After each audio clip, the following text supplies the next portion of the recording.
বিদ্যাসাগর মশাইয়ের ছবি দেখে টুকরে কেঁদে উঠেছিলেন। মায়ের মৃত্যুর পর এই প্রথম সূর্য ঘড়ির বয়স বেড়েছে, কিন্তু সে তো বলতে জানে না।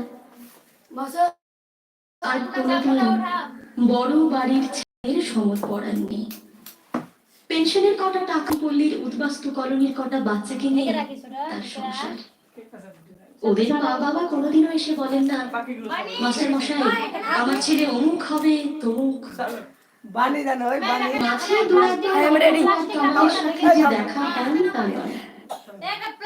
তারপর অনেক বছর শীত পেরিয়ে গেলেও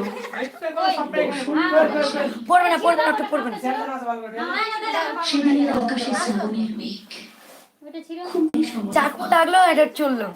বৃষ্টির দিন বের হয়ে সমর দেখে রাস্তার পাশে বাড়ি থেকে কোনো ছেলে কাগজের নৌকো ভাসাচ্ছে কিনা।